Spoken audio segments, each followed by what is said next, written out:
Бүгін өзіміздің сол кезектегі сабағымызды жалғастыруға әрекет жасаймыз.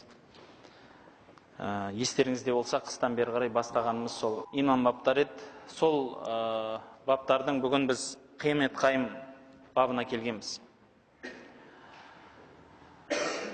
Қиямет расында да пайғамбарымыз саллаллаху алейхи ва саллям иманның үлкен тіректерінің бірі болып есептеген Алла тағала да, пайғамбарымыз да Алланың жанына қосып айтылатын сөздердің бір етіп қолданған үлкен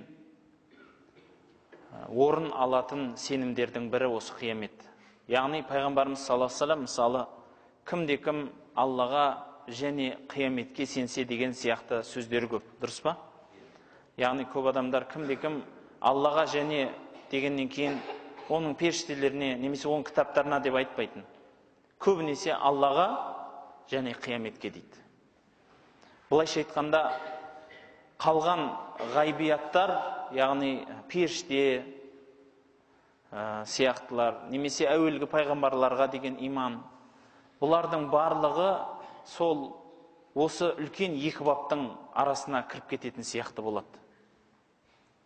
Бұлайша айтқанда иманның біреулер енді алтау иман нелері дейді, негіздері, біреулер жетеу дейді ғой. Қалай деп бөлсеңіз де сонда осы екі үлкен шыңның астына кіріп кететін сияқты. Біреуі Аллаға иман, ал екіншісі қияметке иман. Қияметке иман бабы расында да бірінші орын жаңалдегі адамның өмірін өзгертуге әсер етуші, адамның жүріс тұрысын, мінезін, істейтін іс қимылының бәрін өзгертуге әсер етуші факторлардың бірі. Осы қияметке деген иман. Сол иманға кірместен бұрын біз осы қияметке иман бабына кіріспе алып өткен едік. Ол енді бірінші орында қияметке ең алғашқы кіріспе кіші қиямет өлім еді. Өлімді еске түсірмей ешбіріміз жақсылыққа жете алмаймыз. Керек уағыз іздеген адамға өлімнен үлкен уағыз жоқ. Өлімнен үлкен тірі адамға ақиқат жоқ еді. Алланың барлығын және қияметтің анықтығын білдіретін. Ал енді осы ақиқаттардың тағы осы бірі, сол бастамасы кіші қиямет өлім болса, негізі мұның барлығы үлкен Алланың қияметіне жетелейді. Адам баласы тылсым күшке, тылсым нәрсеге сенгенді, соны зерттегенді сүйетін халық. Солардың біреуі бір бап, ол қияметтің белгілері бабы. Өйткені пайғамбарымыз саллаллаху алейхи ва саллямға келген бір қонақ, естеріңізде болса, Омар радиаллаху анхудың әрегілі хадисінде пайғамбарымыздан қиямет жайында сұрайды. Қиямет туралы не дейсің дегенде пайғамбарымыз не дейді? Яғни мен сізден артық білмеймін дегендей ол кісіге сымай танытады. Ол кісіге бір кішкентай ғана жаңалдегі сыбыс айтқандай, кішкентай ғана жұмсақ сөзбенен, яғни менің онда ешқандай білімім жоқ, онда менің ешқандай жаңалдегі алдымдағы құдіретім жоқ дегендей пайғамбарымыз саллаллаху алейхи ва саллям ол кісіге сөз айтады. Сонда ол кісі не дейді? Ондай болса маған белгілерін айт дейді. Бәрекелді. Міне осы жерде біздің керек нүктеміз бұл хадистегі. Біз қияметтің қашан болатынын біле алмаймыз.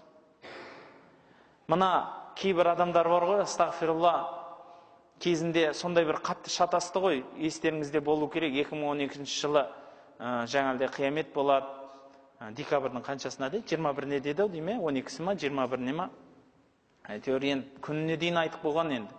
Сөйтіп өзінің жанындағыларға, мен басқа өзге дін егелерін айтып атқан жоқ, біздің діннің бір ұстанушыларын айтып атырмын. Жанындағыларға қатқаннан жинатып, жаңалдегі отын жинатып, ол күні жаңамына электричествоның бәрі өшіп қалады, электроканың бәрі кетіп қалады. Сондықтан біз енді қатқаннан жеп күн көреміз, отынменен су ысытып дәрет аламыз, сендер далада қаласыңдар деп жүрді. Осы сенімді сендірген адамдар болды. Астағфирулла, әжептәуір кісілер еді.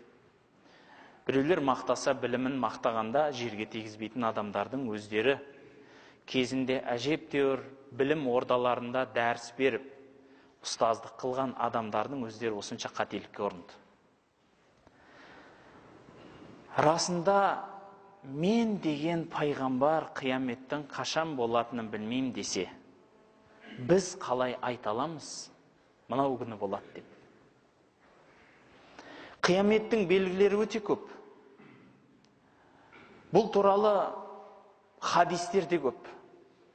Ұзақ сонар хадиске кірместен шетінен бір жеңілдетіп өтсек, 2000-ның үстінде белгі айтылады екен. Сахих хадистің өзінде. Ал жанында зайыф хадистер бар, тоқыма хадистер бар. Мұның барлығын қосса 10.000-ның үстіне шығады дейді белгілері. Ғалымдарымыз айтады, бұл кіші белгілері. Ал ондай болса үлкенде бар екен ғой. Яғни қияметтің белгілері екіге бөлінеді екен. Ғалымдарымыз бөлгені бойынша. Біреу үлкен белгілер, біреу кіші белгілер. Кіші белгілерінің барлығы дерлік орындалып бітті дейді ғалымдарымыз. Барлығы дерлік орындалып бітіп қойды кіші белгілер. Оларын айтып жатудың қажеті жоқ екен. Тек еске түсіресіз. Баяғыдағы Мөңке бидің жырларын алыңыз. Оқығандарыңыз болса таңырқайсыз. Соған ұқсас біздің халқымызда да осы қияметтің белгілерін айтып кеткен ақындар, ахундар, яғни молдалар болған. Бұлар енді өзінен ойлап таппаған болу керек, анық қой. Өйткені бұл ғайып іс. Бәлки со пайғамбардың тәлімінен алып келген осы ислам дінінің негізінен алып, халыққа қарапайым жалпақ сөзбен жеткізуге әрекет жасаған. Сол уақиғаның барлығы дерлік болып жатыр. Халықтың ең төмені жоғары шығып сөз сөйлейді, солар құрметті болады дейді. Білесіздер ма, енді кешіріңіздер, бұл қатты айтты демеңіздер, бірақ әншілер негізі, әсіресе мына Араққанада сондай жерде ән айту, және сол ән айтумен айналысу бізде исламда өте абыройсыз тірлік болып есептелінеді. Оған кімде-кім құлақ салса, ол адам да абыройсыз болып қалатын. Ал бірақ қазір бізде әншілеріміз жұлдыз деп ат қоямыз оларға. Сөйтіп соларға ұқсауға тырысып, теледидардан сол кісілерге ұқсаймыз деп сөз сөйлесе қолымызға шапалақ қағып, қуанамыз, менің балам пәленшеге ұқсайым деді, төленшеге ұқсайым деді дейміз. Пайғамбарымыздың сөзі сол. Төмендегі тұрып, жоғары шығып сөз айтады деген сол болады. Өйткені ғалымдарымыздың көпшілігі енді ән, өлең сөзді дұрыс дегеніменен музыканы қатты дұрыс емес деуге алып барған. Бұл біздің имам Азам мазхабының өзінде де осылай деп айтылады. Музыкаға өте жақсы қаралмайды. Өйткені имам Шафи мазхабында да мынадай әдемі сөздер бар. Теңеу сөзді қараңызшы. Арақ адамның тәнін мас қылса, музыка адамның жанын мас қылады деп теңейді. Міне осыған ұқсас басқа да сөздер көбейіп, қияметтің белгілерінің бірі музыканы халал ететін, халық келеді қияметке жақын деп айтқан сөздер де бар. Бұл да орындалып кетті. Музыканы енді басқа уақытта естуге мақұл дейсіз енді. Біреулер музыкаменен Аллаға зікір етуді шығарды. Музыканы қойып, сол музыканың ішінде секіріп, би-билеп, айналып, неше түрлі қимылдар жасап, жаңалдегі бір ерсі амалдар жасайды. Бұл не болды десе, бұл зікір дейді. Мұның түбі қайдан шықты десе, мынадай деген бір қызық сыбыс айтады. Пайғамбарымыз саллаллаху алейхи вассалам Әбу Бәкірге хижратқа шығатын уақыттарында тұрған кезінде Әбу Бәкір пайғамбарымызға көп келіп жүреді ғой. Қашан деп, сен кете бер десе, жоқ, мен сізсіз кетпеймін деп пайғамбарымыз күтіп жүреді Әбу Бәкір. Сонда бір күні Әбу Бәкір пайғамбарымызға келіп, ымдап не болды дегенде пайғамбарымыз қуанып басын изейді. Яғни болды, маған хижрат жасауға Алла рұқсат берді деп. Сонда Абу Бәкір қуанғаннан секірді дейді. Сол секірдіні биледі деп риуаят ететіндер бар.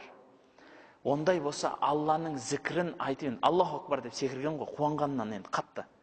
Сонда енді Аллаху акбар деп Абу Бәкір секірсе, пайғамбар оған үндемей тұрса, онда зікірді айтып секіру, зікірді айтып билеу дұрыс деп айтады екен. Көрдіңіз бе, енді қалай бір әдемілеп жаңағыдегі тігісін жатқызып келтіргені ғой енді өзінің билеуін. Бұл нәрсе де қияметтің белгілерінің бірі деп айтылып кетті. Осылай билеп, музыкаменен Аллаға жақындаймыз дегендер де баршылық. Бұл біздің ислам дінінде. Ал өзге дінде келсеңіз тіптіше, басынан аяғына шейін музыкамен құлшылық ететін діндер де бар. Христианның ішінде сондай бір діндер бар. Мысалы, Сумбоким сынды бір ағымдары бар христианның. Соның ішінде олар мүлде ғибадаты басынан аяғына шейін музыкамен бітіреді. Сол құлшылық деп есептейді. Енді ол жай ғана тақырыптан тыс бір кішкентай нәрсе ғой.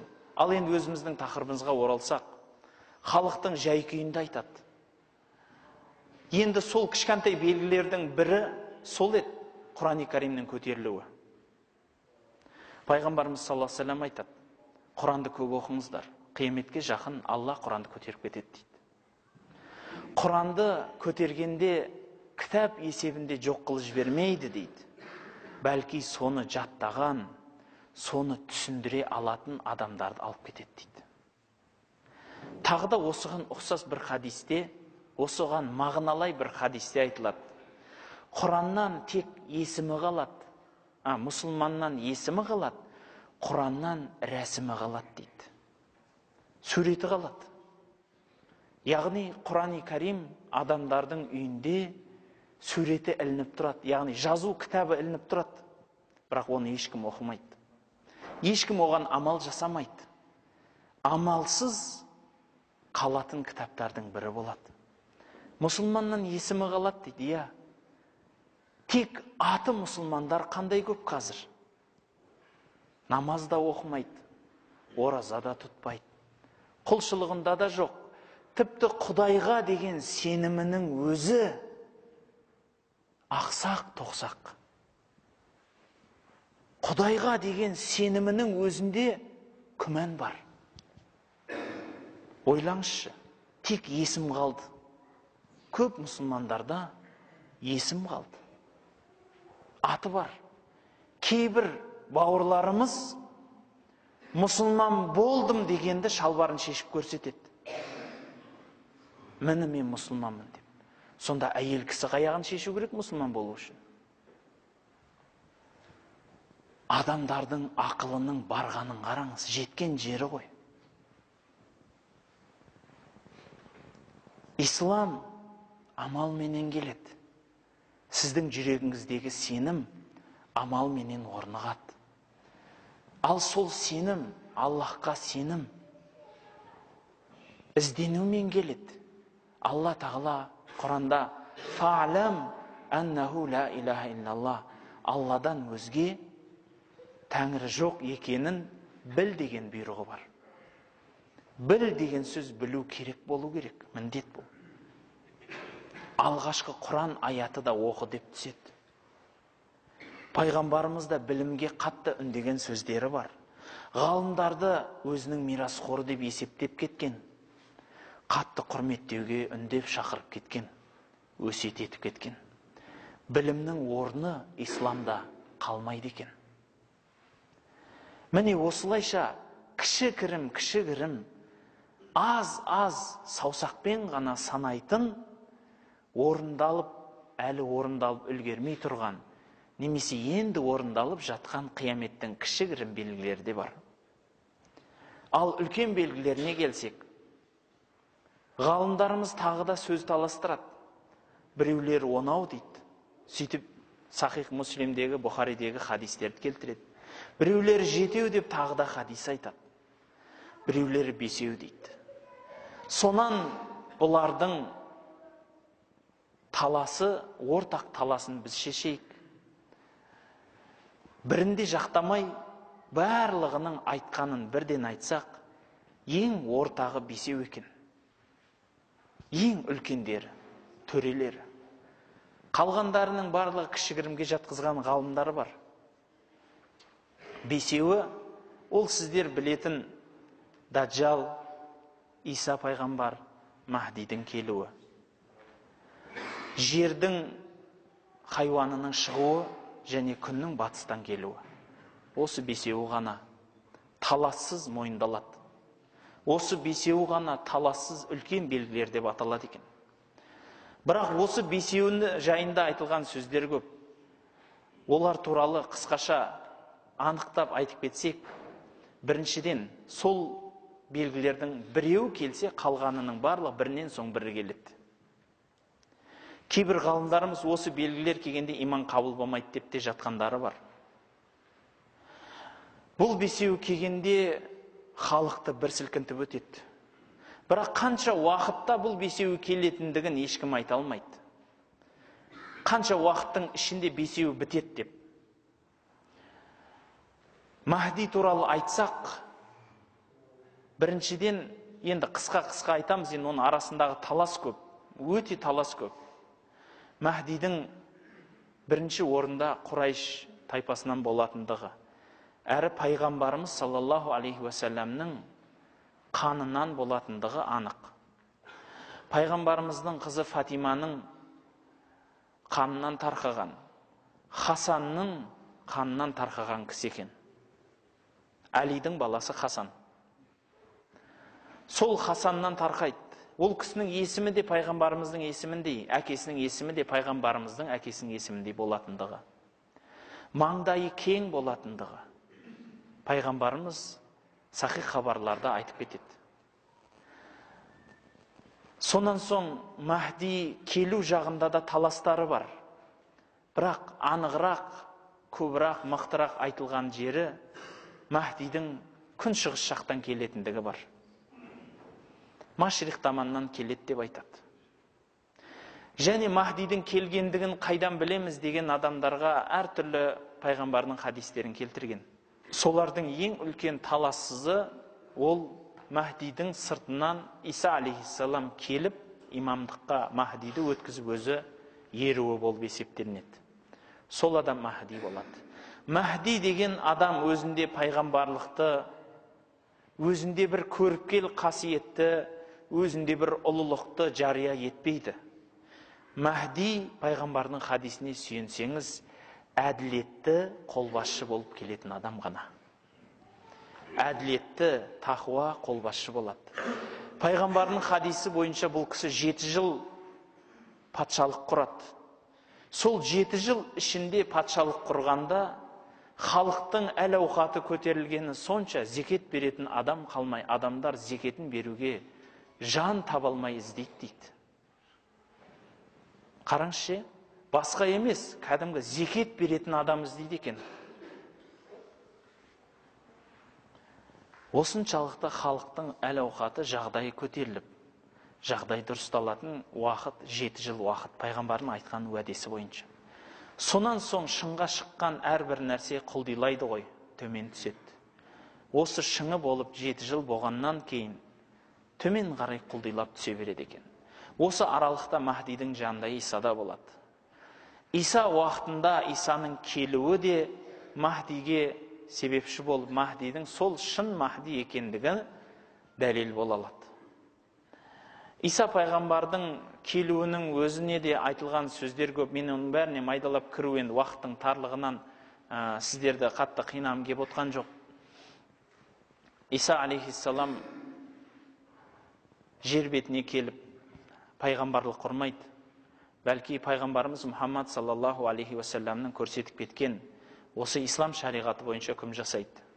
Ол да сол Махдидің жанында 7 жыл ғана болады, ғалымдардың айтуында. Ал енді екеуінің жолығатын жеріне келгенде, көпшілік сөздер бойынша Дамаск қаласында, Рукнуддин деген ұстынның жанында, Умавидтер мешітінде болады деп айтады, екеуінің кездесетін уақытта. күндізгі екінті намазы оқылып жатқан кезде періштелердің қанатыменен Иса алейхиссалам жерге түсіріліп, асыр уақытына қаматы айтылған кезде мешітке кіріп, бұл кісіге имамдық ұсынылған кезде жоқ, мен сіздерге ерушімін деп, сол жердегі имамды имам етіп, өзі соңынан тұрады екен. Сол жердегі имам Махди болады. Пайғамбарымыздың айтқан хадистері көп. Сол хадистердің әдемі хадистерінің бірі, Меккеге халифалардың ұрпақтарынан болған 3 адам таласады дейді. Мен боламын бұл жерге қожайын, мен боламын деп. Сол 3 патша өтіп кеткеннен кейін, үшеуінің таласы өтіп кеткеннен кейін, бір патша келеді. Әділетті болғанда Алланың жердегі әділетін, аспанда Алла өзі әділетін, Құран-ы Каримдегі әділетін жер бетіне анық, толығымен, кеңінен орындап беретін нағыз әділетті патша. Осы патша сіздердің замандарыңызға келіп қалса, 4 аяқтап болса да соған жетіп алып байат беріңіздер деген өсиеті бар. Сондай әділетті, қол астындағыларға қамқор, ұшқыр ойлы, кең маңдайлы, мұсылмандарға мейірімді, дұшпандарына қатал, сондай бір исламды ту етіп көтеретін ірі тұлғалардың бірі болады бұл кісі. Иса алейхиссалам да бұл кісінің жанында жәрдемші болады. Міне осы заманда 3-ші белгісі Даджал және Яжуж-Мажуж келеді. Бұл белгілер келуіменен халықтың арасында тағы да талас бар. Біреулері Даджал әлі күнге шейін тірі десе, біреулері өлі дейді. Әсіресе Ибн Сайяд деген кісіндегі пайғамбарымыздың алып келген хадисінде көптеген таластар бар. Имам Науауи да, Ибн Хаджар Асқалани сияқты біраз ғалымдар осы Ибн Сайядты шынымен Даджал деп айтып кеткен сөздерде бар. Әйтсе дағы бұл кісілерге қарсы дәлел ретінде, дәлелі мықтырақ болып келген адамдардың айтуынша, бұлар Даджал, бірақ кіші Даджал. Пайғамбарымыздың бір хадисінде үлкен Даджалға шейін 50 Даджал келеді деген сөзі бар. Бірақ сол 50 Даджал келіп, мен пайғамбармын дейді екен дейді. Ал сол ең соңғы 51-шісі, ең үлкені, мен пайғамбармын деп майдалап есептемейді ол. Мен Алламын дейді екен ол. Жоғарға бірақ шығады да, майдалап жатпайды. Міне осы Даджал нағыз үлкен Даджал болады. Өйткені Даджалдың ұлы болмайды, баласы болмайды, мүлде. Бала шағасы болмайды. Ал әлгі Ибн Сайядтың бала шағасы болған. Даджал мүлде Мекке мен Мадинаға кіре алмайды. Ибн Сайяд Мадина қаласына кірген тарихта. Соған ұқсас осы Ибн Сайядтың Даджал емес екендігіне, яғни шын үлкен Даджал емес екендігіне дәлелдер көп. Жинап алғанымызда Даджал деген бір кісі келеді. Ол адамның баласы болады. Қадөлгі адам, бірақ өте қатты керемет сиқыршы болады. Пайғамбарымыз бұл жайында енді көп айта бермейді. Бұл кісі жер бетінде 40 күн болады деп айтады. Бірақ 40 күннің алғашқысы 1 жылдай болады, кейінгісі 1 айдай, одан кейінгісі 1 апта, қалған күндері осы күндеріңіздей болады деп айтады. Соған ғалымдарымыз есептеп 1 жыл 2,5 айдай шамалас уақыт береді ол кісінің болғандығына. Осы уақыттың ішінде мұсылмандарда әл-ауқат қалмайды, күш-қуат қалмайды. Дін сату деген осы уақытта нағыз ең модный амалдардың бірі болады. Көп адамдар білмей сатса, көп адамдар біліп те дінін сатады. Өйткені ислам дінін ұстансаңыз, сіз кедей боласыз. О кезде намаз оқисыз ба, ораза тұтасыз ба, мұсылмансыз ба, қош келдің кедейлік дей бер деген сөз. Адамдар өзінің әйелдерін кереуетке байлап бағады екен. Кереуеті босанса, әйелі Даджалдың соңынан кетеді. Соңынан осындай халықтың тобырын ерткен әлгі сиқыршы халықты қатты азғырады. көптеген өзінің сиқырларын айтады, көрсетеді. Соның біреуі адам өлтіріп қайтадан тірілтуі еді. Енді осыған ұқсас уақиғалар өте көп, қысқа айтып жатыр, мен ренжімеңіздер. Бұл даджалдың нәрсесі болса, Яжуж Мажужға келіп бір тоқталып өтсек, орыстар енді Гог и Магог деп келтіреді. Бұны христиан дінінде де бұған деген орындар бар. Даджалды да антихрист деп айтылып жатады, өзге дінде де орын бар бұған. Енді біздің пайғамбарымыз саллаллаху алейхи вассаламнан келген сахих хабарларға сүйенсек, көбінесе көп ғалымдарымыз осы Яжуж Мажужды адамның баласынан екендігі, әсіресе осы түркі халқына жақындау елден болатындығын айтылады. Соған қарай кейбір ғалымдар бұлар моңғол татарлар деп айтқандары да бар. Бірақ моңғол татарлардың заманы өтіп кетті, ол кезде Иса пайғамбар келмеді. Иса пайғамбардың заманда болатын уақиға еді. Сондықтан бұл моңғол татарлар емес. Расында пайғамбарымыз суреттеп бергенде жүздер жалпақ келеді деп айтылады. Бірақ пайғамбардың басқа суреттері де бар айтқан. Пайғамбарымыз айтқаны, оның құлақтары үлкен болады, бір құлағын астына төсеп, екіншісімен жауып жатады дейді бұл халық. Енді бұл шынымен құлақ па, киімі сондай ма, енді пайғамбарымыз енді бұл жағын дәлдеп айтып кетпеді. Осындай бір халық болады. Барлық төбешіктерден үйіліп түсе беретін халық болады. Оны өлтіріп таусуға мүмкін болмайды. Көптігі сонша, бір көлден өтіп бара жатса, бас жағы, аяқ жағы жеткен кезінде сол көлден шаң шығып жатады екен. Бас жағы ішіп кетіп қалған, аяқ жағы лайын таптап шаңын шығарып жіберген да. Сонда соншалықты көптігі ғой бұл халықтың. Міне осындай жаңалдегі халық басып жердің бәрін таптап өтеді дейді. Соңында енді Алла тағаланың құдіреті көп қой. Мен енді қатты майда нәрселерге айтылмайын, енді бір-екі нәрсеге тоқталатыным. Біріншісі, сол халық пайда болғанда Иса пайғамбарға Алла тағала бұйрық береді. Сен Тур тауына шық, жаныңдағы мұсылмандардың тобын алда, Тур тауына шық. Қазір менің бір халқым келеді, ол халықтың алдында ешкім тұрмайды дейді. Содан пайғамбар бұлжытпай орындап, жанына ергендерді алып Тур тауына шығады.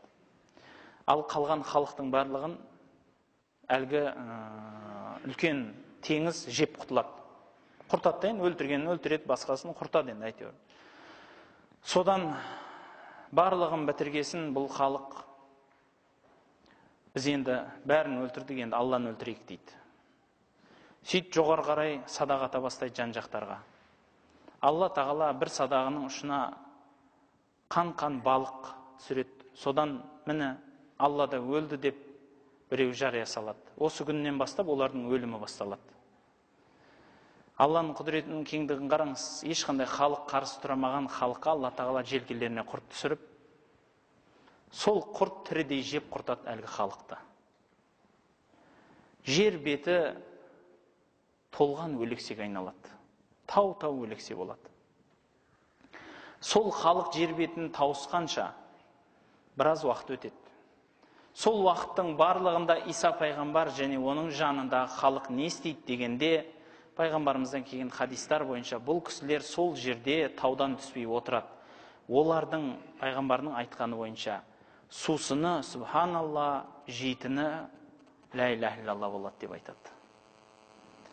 Зікірменен тамақ ішіп сусын ішеді. Ойлаңызшы, сіз ораза кезінде өтіп кетті. Ораза кезінде қарныңыз ашқанда қалаған зікіріңізді айтып, астағфиралла деп, субханалла деп, аштығыңызды басып көрдіңіз ба? Баспасаңыз бір нәпіл ораза тұтып жіберіп басып көріңізші. Зікірдің күшін көресіз. Енді тағы бір қосымша нәрсе, бұл халық осылай жоқ болғаннан кейін барып Иса пайғамбардың және Махдидің патшалығы басталады деп айтады. Осы уақиғалар, үлкен уақиғалар. Тағы бір айтатын уақиға ол жер хайуаны. Бұл хайуан мынаған ұқсайды, анаған ұқсайды деп айтушылар да болған. Әйтсе дағы бұның пайғамбар анық бір хадисте анықтап суреттеп кетпегендігінен біз оны қандай нәрсеге ұқсайтынын білмейміз. Бірақ ол хайуан болады, осы жердің тіршілігінің егесі болады. және 3 рет шығады деп айтады. 3 жерде шығып, адамдарға қияметті естеріне түсіреді деп айтады. Пайғамбарға келген тағы бір хадистер бойынша бұл кісі келуіменен күнбатыстан шығады деп айтады. Бұл әлгі хайуан. Немесе сәл-ақ уақыт қалады. Біреуі келсе, біреуі соңында тұр деп пайғамбарымыз саусақтарын көрсеткендігі де бар хадисте. Яғни бір саусағына қосып санап, біреуі келсе, екіншісі жанында тұр деп пайғамбарымыз көрсетіп те береді. Ең соңғы бұл белгі шынымен енді өте қорқынышты белгі. Ол күннің батыстан шығуы, астағфирулла. Ғалымдарымыздың айтуынша күннің батыстан шығуын жүрегінде иманы бар адам көрмейді дейді. Соған дейін жан тапсырады екен. Күннің батыстан шығуын тек Құдайдан безген, Алланы ұмытқан қараңғы халық қарсы алады. Бұл халықтың бұзылып кеткені сонша, ғалымдарымыз айтады. Сондай бір замандар келеді. Мына Кабатулла әйтеуір біреудің қолына тиеді дейді. Содан әлгі адам сұрайды екен жан-жағынан. Мынау не зат деп. Енді бұл не бұл енді? Не зат енді? Бұл соншалық бір үлкен ғимарат енді соғып тастап, бұл не зат дегенде жұрт білмейді екен жанындағылар. Бұл білмейміз бұл не зат екен. Ондай болса білмесеңіздер, енді бұл жерде басқа бір шаруам бар деп бұзып тастайды дейді. Осы заманның ақырының ең соңғы күндері. Сол күндерде халал мен харам, тура жол менен қателік деген сенім қалмайды. Халықта Құран қалмайды. Дін ұстанушы адамдар қалмайды. Халық хайуаннан сәл ғана айырмашылығы бар, немесе одан да өтіп кеткен сондай бір ауыр халге түседі. Осы күн ең соңғы күн болып, күн батыстан, ойлаңызшы, астағфирулла, көз алдыңызға келтіру өте ауыр нәрсе, шығыстан жарқырап шығып атқан күн батыстан теріс айналып шығады. Осы менен ең соңғы нулевой уақыт дейді ғой. Ең соңғы секундтар соғылып, жер бетінде қияметтің белгілері болады. Қияметтің алғашқы бастамасы басталады. Ол жердің тоқтамай сілкінулері, таудың сілкінуден шыдай алмай, мақта жүн сияқты тітіліп кетуі, теңіздің қайнап таусылуы, аспанның қақ-қақ айырылып періштелердің жолдың көрінуі. Жер дымы қалмай астан кестең болады, осындай бір заман келеді. Жер бетіндегі бүкіл халық тоқтайды, қырылады, ешкім қалмайды. Бұл нулевой уақыт, осыншалықты бір халыққа алып келген заман екен. Қияметтің енді әрмен қарай уақыттарында пайғамбарымыз саллаллаху алейхи ва саллям қалай басталатынын, махшарға қалай айдалып баратынын, ол сауал-жауаптың қандай болатынын, жәннат пенен дозақты да пайғамбарымыз кеңінен, тереңінен баяндаған. Қияметке деген иман мұсылмандағы ең бір тоқтамға келіп, адамға тоқтам айтылатын, жүрегін жинайтын, көзін ашатын сенімдердің бірі болады. Өйткені пайғамбарымыз саллаллаху алейхи ва саллям және Алла тағала да өзінің сөздерінде кім Аллаға және қияметке иман келтірсе деген сөздері көп. Көп мысалдар келтіреді. Аллаға деген иман шынымен ақ өте үлкен орынды алса, екінші бір үлкен орын қияметке деген иман. Өйткені қиямет мына дүниеден үлкен бір керемет айырмасы бар. Біріншісі, біз мына дүниеде қандай амал жасасақ та сізден бізден сұрайтын сауалы болмайды. Сұралынбайтын амал бар. Ал қиямет келген кезінде амалсыз сұралынатын кез келеді. Ешқабір адам амал жасап қайта дүниеге қайтарылуын сұраса да, қайтадан Аллаға жалбарынса да келмейтін, бұл дүние қайтып келмеске кететін сәт туады. Сол үшін қияметке сенетін болсаң, қонағыңды сыйла, қияметке сенетін болсаң, атанаңды сыйла деген мағынадағы сөздер пайғамбарымыздан қалған өсиет.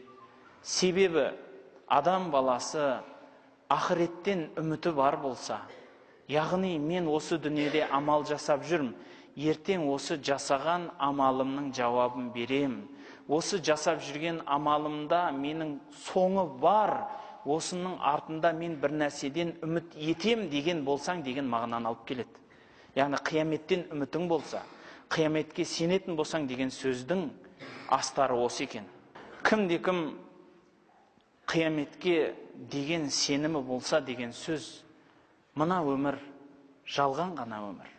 Бұл өмір қияметтің баспалдағы бірақ. Жалған өмірде бұл өмірді сызып таста деген жер жоқ. Жалған өмірде біздің ислам бұл өмірден баз кеш, бұл өмірді құрт, бас тарт деген жері жоқ. Бәлки бұл өмірді қияметімізге баспалдақ етіп, қияметімізге дайындық етіп, қолдануымыз міндет болып саналады. Ең соңында айтатын мұсылман бауырлар, осы дүниеге келген екенбіз. Қандай да бір жақсы жаман амалдарымыз бар. Сол амалдарды дұрыс жасайым десеңіз, беліме бір белбау байлап жүрейінші еске түсіретін десеңіз, қияметті ұмытпаңыз. Қияметке деген сеніміңізді қайта бір жаңғыртыңыз. Өйткені осы амалдың барлығы келіп тоқтайтын, сауал жауап болып, бармағыңызды тістеп өкініп өтетін, болмаса қуанып, бүкіл қорқыныштың бәрін ұмытып, өміріңіздің бәрін бақыты менен мәңгілік жасайтын дүние уақыты келеді екен дейді. Сол нәрсені ұмытпасаңыздар екен. Субханак Аллахумма бихамдик, ашхаду ан ла илаха илля ант, астағфирук ва атубу илейк.